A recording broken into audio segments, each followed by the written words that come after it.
Pada suatu hari Rasulullah SAW ditemui oleh malaikat Jibril. Rasul pun bertanya, "Ada apa wahai Jibril?" Jibril menjawab, "Wahai Muhammad, sesungguhnya hari ini Allah Subhanahu wa Ta'ala sedang mengobarkan nyala api neraka, dan seluruh para malaikat amat ketakutan. Mereka tidak tahu harus bagaimana. Untung aku ingat," kata Jibril, "bahwa engkau Muhammad adalah sumber cinta dan sayang Allah Subhanahu wa Ta'ala kepada alam semesta.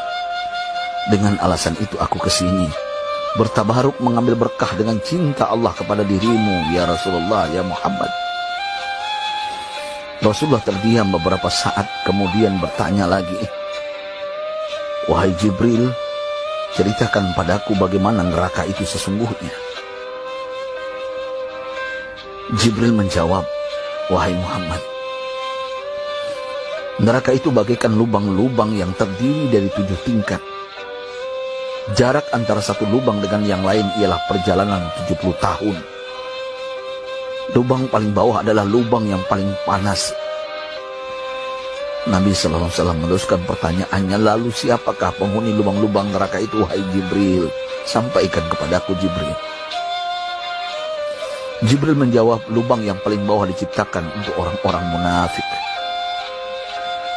Lubang yang berikutnya untuk penyembah berhala, lalu untuk penyembah bintang dan matahari."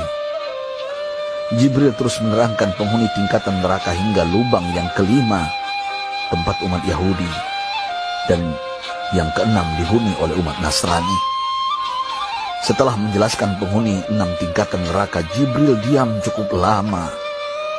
Rasulullah SAW penasaran dan bertanya kepada Jibril, "Wahai Jibril, siapakah penghuni neraka yang ke-7?" Jibril diam saja tidak menjawab. Rasulullah SAW mengulangi pertanyaannya, tapi Jibril tetap diam. Rasulullah tambah penasaran dan mendesak Jibril agar dijawab pertanyaannya. Akhirnya Jibril pun berkata, "Umatmu, wahai Muhammad, mereka itu para pelaku dosa besar di kalangan umatmu, yang dimana sampai mereka mati belum sempat bertaubat." Mendengar jawaban Jibril, Rasulullah langsung jatuh pingsan. Jibril merangkulnya dan meletakkan tubuh baginda di atas pangkuannya. Tak berapa lama Rasulullah SAW sadar dan langsung menangis bersimbah air mata dengan terisak-isak. Rasulullah mempertegas pertanyaannya, "Wahai Jibril, apakah benar ada di antara umatku yang masuk neraka?" Jibril menjawab, "Benar, wahai Muhammad, pelaku dosa besar di antara umatmu yang belum bertaubat."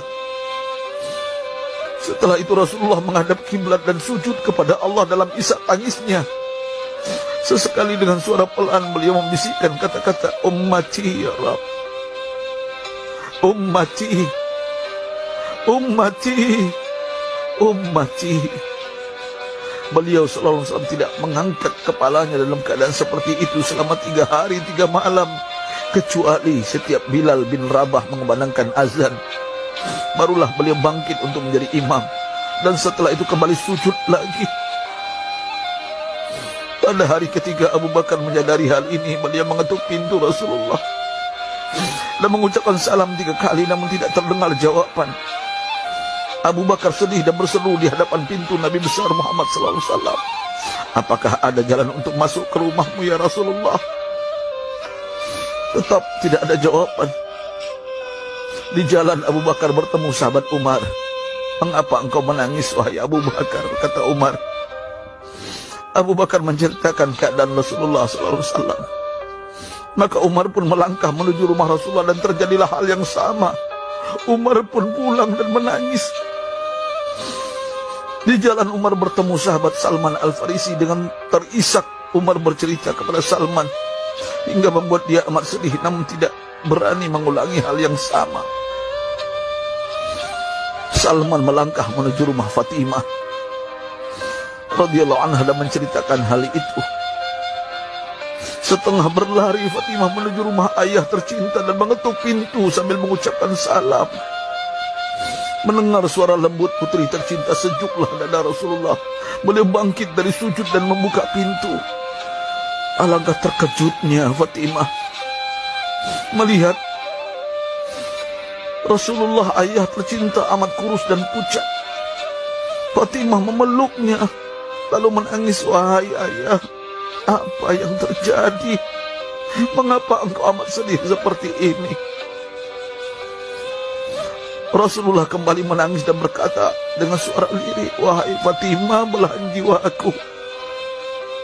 Bagaimana mungkin aku tidak sedih sedangkan Jibril mengatakan akan ada kelak umatku yang akan masuk neraka. Subhanallah, betapa besar cinta Rasulullah kepada kita umatnya. Sahabatku, Rasulullah mencintai kita. Antaman ma'aman ahbabta, engkau akan berkumpul dengan orang yang kau cintai. Mari kita mencintai baginda Nabi besar Muhammad SAW yang mencintai kita umat yang tidak rela kita masuk neraka. Mari kita mencintai beliau dengan berselawat. Sahabatku, sampaikan, Rasul mengajarkan kepada kita, man dalla ala khairin falau mislu ajri fa'ili. Siapa yang menunjukkan kepada kebaikan, maka dia akan mendapatkan pahala seperti orang yang mengerjakannya. Mudah-mudahan